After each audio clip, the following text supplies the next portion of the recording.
My name is Heather McKay, and I'm an occupational therapist and dementia care specialist. On behalf of ComForCare and At Your Side Home Care, I'd like to thank you for listening and learning about frontotemporal dementia. We can call it FTD for short. As you gather information about FTD and find ways to apply it in your own life, I hope you'll share your knowledge and experience with friends, neighbors, family members, or colleagues at your work. In our short time together, I'll share some information and tips that I've collected along the way in my own experience working in home health, hospice, community-based practice, dementia care education, and caring for a beloved family member of my own. These are some things that I think every person needs to know about FTD. Whether you're thinking about your own brain or supporting people you know living with the disease. So help me spread the word. Here's what I'll share with you today. I want to look at some of the science behind FTD. Also want to look at some hallmarks of the condition, like what to look for and what makes FTD distinct from all the other types of dementia. We'll examine the journey of FTD, in other words, how it progresses over time. And I'll share some helpful home care strategies that have worked for families and professionals to create better days that are just more meaningful, safe, and pleasant for people living with FTD and their caregivers. Now keep in mind, helpful strategies do include things to try and things to avoid. Imagine you're sitting at the kitchen table with a friend, talking about dementia caregiving. After all, 16 million Americans are helping a friend or family member living with dementia. In fact, the majority of dementia care is done unpaid by those families and friends. Now, I wouldn't be surprised if your friend asked this question, what's the difference between dementia and FTD and Alzheimer's disease? It's a common question, and I answer it in presentations, consultations, and these kitchen table talks every week. Let me share with you the quick explanation that I use that really gets heads nodding. Dementia is an umbrella term. Now, my hands automatically go up when I explain that. It just means that dementia is a category of diseases. With dementia written way up high, there are many different types of dementia underneath that umbrella. But here's what really gets heads nodding. When I say dementia is a word like cancer, most people understand that cancer is an umbrella term. Whether they say it like that or not, they get that cancer is the word written way up high. It's the category because there are many different types of cancer underneath the umbrella. Most people know, skin cancer, lung cancer, breast cancer, colon cancer. The list goes on. They also know that skin cancer is different from lung cancer, but they're both cancer. Now, that's the way the dementia vocabulary works too.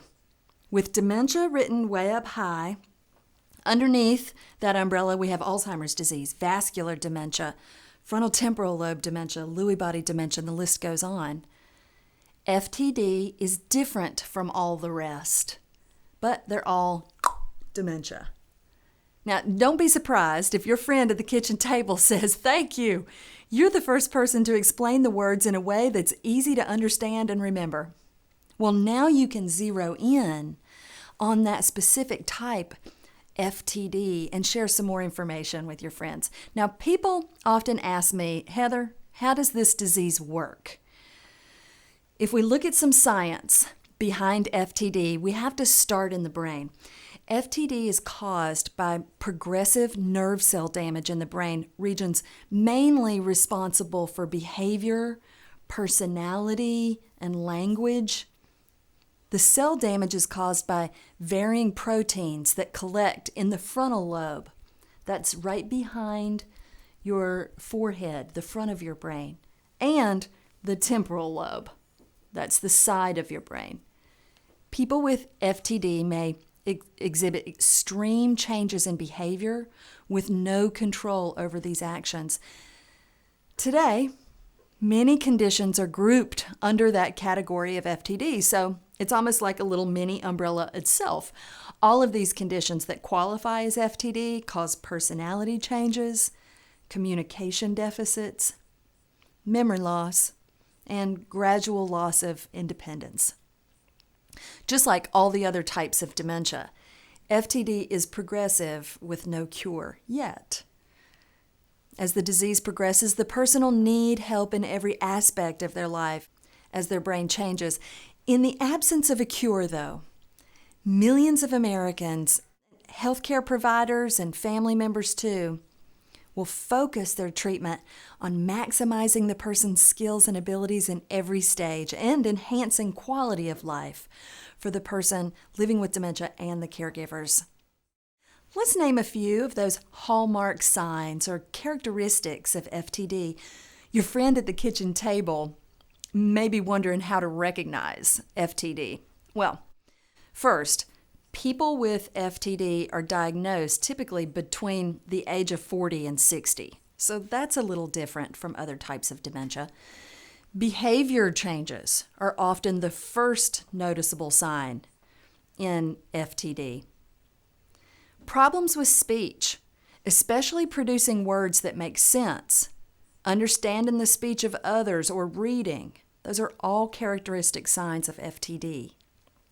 FTD eventually affects memory in addition to all these behavioral and language changes. Now, there are different subtypes of FTD. Each subtype progresses differently. Over time, these subtypes of FTD just predispose an individual to physical complications like pneumonia, infection, and fall-related injuries. An average life expectancy for a person with FTD is 7 to 13 years after symptoms start. And most with FTD will pass away because of physical changes that cause skin, urinary tract changes, or lung infections. Let's look at the subtypes a little more closely because each one has some unique symptoms. Behavioral variant of frontotemporal dementia is the first common type. With decline in complex thinking, personality, and behavior, a person loses that judgment and empathy and foresight. All of these thinking skills are some of the first signs. There may be loss of interest or drive or empathy. Changes in eating habits, like binge eating, and changes in executive function, like trouble planning, organizing, and coming up or generating ideas. These are all compromised in the behavioral variant of FTD. It occurs most often in people in their 50s and 60s, but it could develop earlier or later. A second subtype is a primary progressive aphasia, or PPA. You might read it like that. It's the second major type of FTD that affects language skills, speaking, writing, and comprehension, first and foremost. PPA, primary progressive aphasia, normally appears in midlife before the age of 65, but could also develop later. Memory and judgment are affected less in the early stage of PPA, but frustration and depression are both common. A third subtype, ALS, also known as Lou Gehrig's disease. It's another disorder in this category of FTD. It produces changes in muscle or motor function, with or without those behavioral symptoms or language problems. ALS causes muscle weakness and wasting. Another subtype, corticobasal syndrome. This one causes arms and legs to become uncoordinated or stiff, in addition to those cognitive and behavioral changes typical of other subtypes. Next, a progressive supranuclear palsy, or PSP, causes muscle stiffness, difficulty walking, changes in posture, problems with eye movements, problems with speech and swallowing. And some people also experience changes in behavior, Because its initial symptoms can resemble other conditions like Alzheimer's disease or Parkinson's disease, diagnosing these different types of FTD can be tricky. Now, I'm thinking of you and your friend at that kitchen table, and you're probably wondering, Heather, where's the good news? Well, the good news is this. Over years of research, people with dementia, families, and professional caregivers of all stripes have discovered effective strategies to improve life for the person living with the disease and their caregivers. Many of the most effective home care strategies don't involve a medicine. After all, there's no magic pill for dementia. So we call these non-pharmacologic approaches.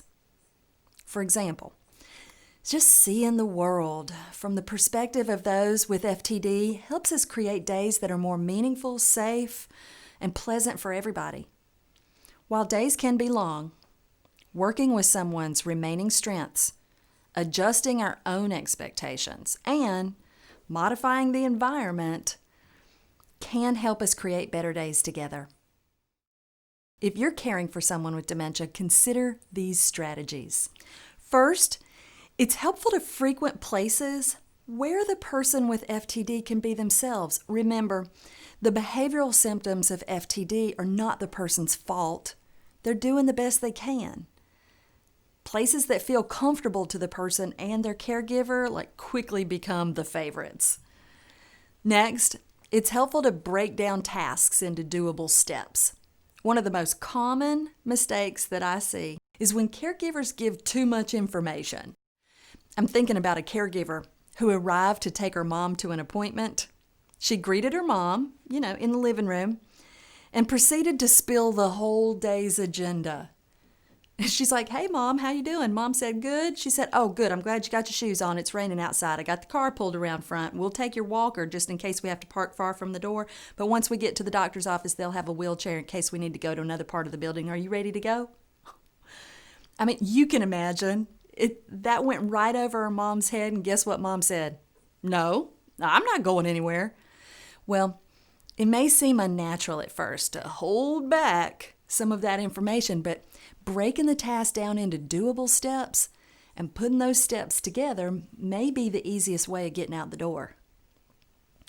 Another strategy for creating better days is to follow a daily routine, but be ready to flex. Here's what I mean.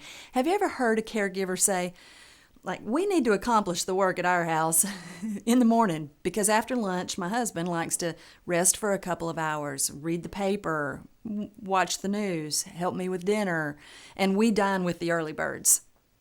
Now that's a couple who's figured out what works for them. And the predictable daily routine makes life easier for them both. When something unusual pops up, like an unpredictable chore in the afternoon or some evening outing that's a special occasion, the caregiver knows that the man with dementia will find it difficult, so she allows for a little more time and anticipates that he'll need more help. That's the key. Build in the routine and lean on it when possible. But caregivers, be ready to flex because people with dementia just aren't as flexible as they once were. Since FTD comes with a lot of this impulsive behavior, it's smart to secure potentially dangerous items. I've met people with FTD who have insatiable appetites, and caregivers would say, "He doesn't know when to say when." Think about eating a whole box of cookies or just minutes, or gulping a whole jar of peanut butter with a spoon. Ouch. So it can be helpful to keep healthy foods and snacks and drinks available and limit portions when you can. Leverage the person's preserved skills in familiar activities. After all, it's still a use it or lose it proposition. And favorite activities can be a great and healthy distraction. Give medications as prescribed, especially since the person's judgment for when and how much is failing them. your verbal instructions with a visual aid to provide cues. The person with FTD may understand your visual cues better than long explanations. Try listening to some favorite music. Areas of the brain that understand music are preserved longer for people with dementia, and music taps emotional memory, rhythmic movement, and even helps you put one foot in front of the other.